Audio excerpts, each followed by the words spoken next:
जय भीम, जय संविधान। आज हम बात करते हैं अनुच्छेद 21। संविधान नामा के 17वें एपिसोड में आप सभी का स्वागत है। आज हम अनुच्छेद 21 की बात करते हैं। अनुच्छेद 21 क्या कहता है? एक महत्वपूर्ण इम्पोर्टेंट अनुच्छेद है। ये प्राण और दैहिक स्वतंत्रता, जो हमारी दैनिक स्वतंत्रता है, उस पर ये चर्चा करता है।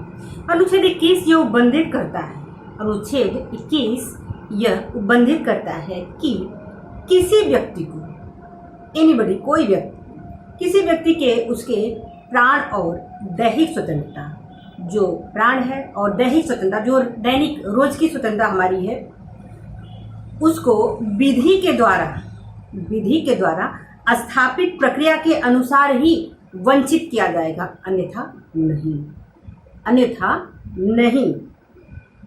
प्राण एवं दैहिक स्वतंत्रता का अधिकार सभी अधिकारों में श्रेष्ठ है। प्राण एवं दैहिक स्वतंत्रता का अधिकार सभी अधिकारों में श्रेष्ठ है।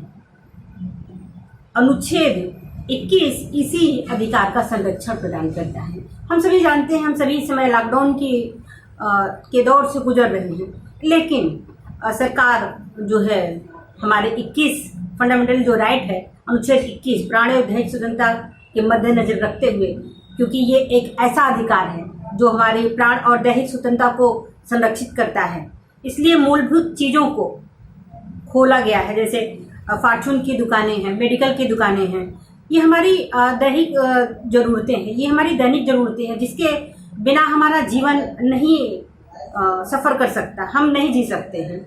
ये हमारी दैनिक स्वतंत्रता है, इस पर जो है सरकार रोक नहीं लगा सकती है। कुछ परिस्थितियों में कुछ निर्बंधन लगा सकती है, जैसे कि जब कोई दोष सिद्ध होता है तो युक्त जो कार्रवाई होती है, दोष सिद्ध होने के बाद सरकार उस पर जो है निर्बंधन लगा सकती है, लेकिन और किसी भी स्तर पर निर्बंधन नहीं लगाया जा सकता।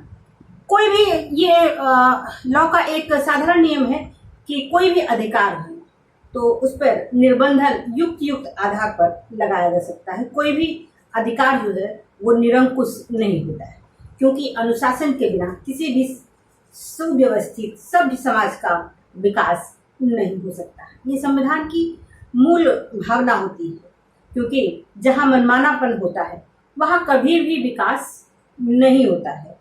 एक सभ्य समाज का विकास तभी होता है जब वो एक समुचित व्यवस्था के तहत संचालित होता है। आइए, माननीय सुप्रीम कोर्ट गोपालन वर्सेस मद्रास राज्य के मामले में सुप्रीम कोर्ट ने अभी निर्धारित किया अनुच्छेद 21 के बारे में। विधायिका तथा कार्यपालिका दोनों के विरुद्ध हमें ये अधिकार प्राप्त है। अनुच्छेद 21 का संरक्षण नागरिक और विदेशी दोनों व्यक्तियों को होता है, क्योंकि प्राण एवं दैहिक स्वतंत्रता का अधिकार चाहे वो नागरिक हो चाहे वो विदेशी हो, दोनों के जीवन बराबर मूल्य हैं, इसलिए दोनों को ये फंडामेंटल राइट प्राप्त है। हमें ये बात ध्यान रखना चाहिए, कोई भी अधिकार आत्यांतिक नहीं। जैसा भी मैंने आपको कहा कि कोई भी अधिकार निरंकुश बिना निर्बंधन के नहीं है, बल्कि व्यक्ति स्वतंत्रता का अस्तित्व एक सुव्यवस्थित समाज में ही संभव है।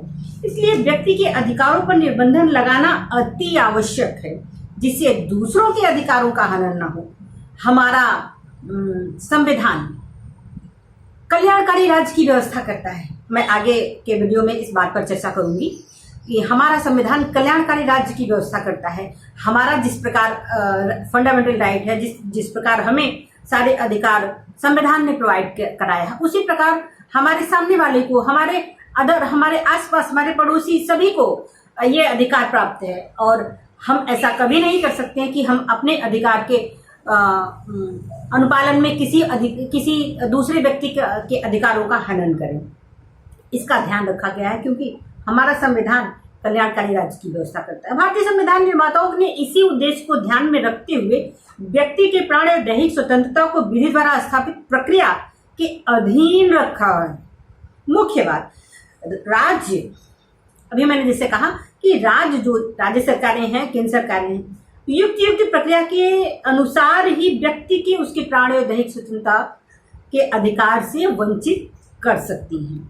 दैहिक स्वतंत्रता का अधिकार माननीय सुप्रीम कोर्ट ने गोपालन के बाद में स्पष्ट किया। गोपालन के बाद में स्पष्ट किया। माननीय सुप्रीम कोर्ट ने गोपालन के बाद में दैहिक स्वतंत्रता का व्यापक अर्थ लगाया। प्रारंभिक एक दो केसों में प्राणिक दैहिक स्वतंत्रता का जो विस्तार है उसको सीमित अर्थ में लगाया गया, लेकिन गोपालन के बाद में माननीय सुप्रीम कोर्ट ने प्राणिक दैहिक स्वतंत्रता का विस्तार किया। आइए हम इस विस्तार को जानते हैं। न्यायालय के अनुसार दैहिक स्वतंत्रता का अधिकार केवल शारीरिक स्वतंत्रता प्रदान करने तक सीमित नहीं है। हमें यह ध्यान रखना चाहिए, सिर्फ शारीरिक स्वतंत्रता की बात जो है अनुच्छेद 21 नहीं करता है, बल्कि यह एक विस्तृत अर्थ वाली पदावली है जिसके अंतर्गत वे सभी प्रकार के अधिकार सम्मिलित हैं जो व्यक्ति की दैहिक स्वतंत्रता को पूर्ण बनाता है, कंप्लीट बनाता है, जिसमें कुछ को अनुच्छेद 21 के अधीन मूल अधिकार का स्थान दिया गया है और उन्हें अतिरिक्त संरक्षण प्रदान किया गया है। अनुच्छेद 21 सिर्फ अनुच्छेद 21 की ही बात नहीं करता, बल्कि अनुच्छेद 21 जो है अनुच्छेद 19 की स्वतंत्रताओं को भी सम्मिलित करता है। अनुच्छेद 21 व्यक्ति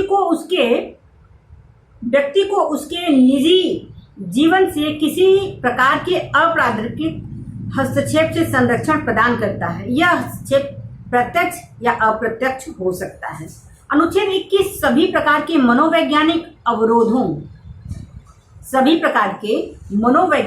अवरोधों के विरुद्ध भी संरक्षण प्रदान करता है। अनुच्छेद 21 नेचुरल लॉ फंडामेंटल राइट को एक्सेप्ट करता है, स्वीकार करता है। एक नए केस मेनका गांधी वर्सेस भारत संघ में नेचुरल लॉ को माननीय सुप्रीम कोर्ट ने एक नया आयाम दिया, एक नई ऊंचाई प्रदान किया। इस केस में माननीय सुप्रीम कोर्ट ने कहा अनुच्छेद 21 को एक नया आयाम, नया क्षेत्र और विस्तृत किया और कहा कि प्राण का अधिकार भौतिक अस्तित्व तक ही सीमित नहीं है, बल्कि इसमें मानव की गरिमा को बनाए रखते हुए जीवन जीने का अधिकार है। बड़ी इंपॉर्टेंट बात माननीय सुप्रीम कोर्ट कह रहे हैं कि इसमें मानव गरिमा को बनाए रखते हुए जीवन जीने का अधिकार अनुच्छेद 21 हमें प्रोवाइड कराता है। अनुच्छेद 21 में प्रयोग की गई प्रक्रिया, ये प्रक्रिया क्या होगी?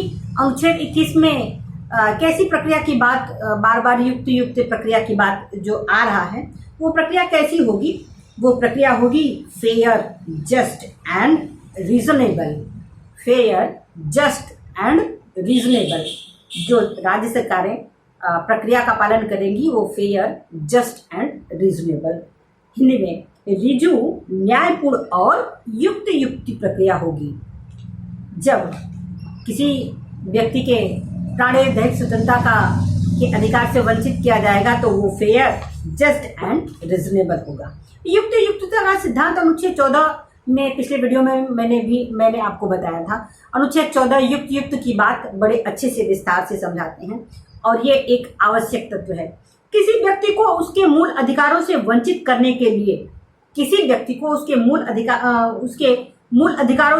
करने के लिए विहित जो निश्चित प्रक्रिया संविधान में है, जो निश्चित प्रक्रिया कानून में है, युक्त प्रक्रिया होनी चाहिए। नैसर्गिक न्याय का सिद्धांत कानून को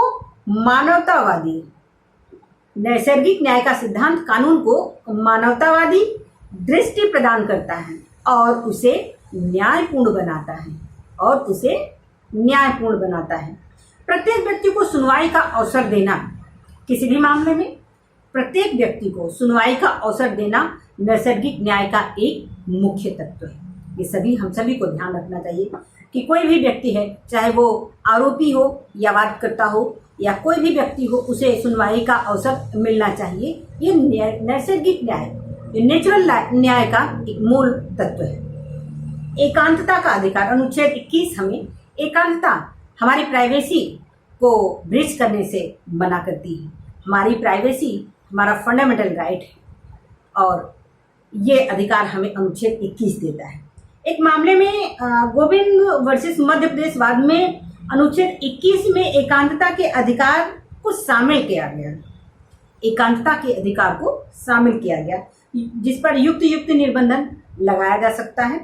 इससे पहले खड़ग सिंह वर्सेस पंजाब राज्य के मामले में माननीय सुप्रीम कोर्ट ने कहा कि रात के समय में एक व्यक्ति के घर में पुलिस का आना अनुच्छेद 21 में प्रदत्त प्राण एवं दैहिक स्वतंत्रता के मूल अधिकार का उल्लंघन है।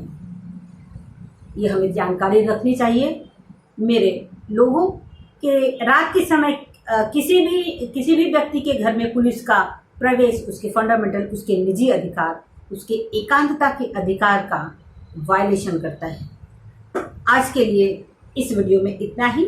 अगले चरण में हम अनुच्छेद 21 के महत्वपूर्ण टॉपिक पर चर्चा करेंगे, क्योंकि ये एक विस्तृत अनुच्छेद है।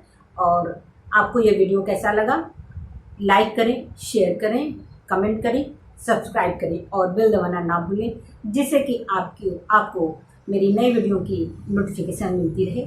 जय भीम, जय संविधान। शिक्षित बने, शिक्षित बने, शिक्षित बने।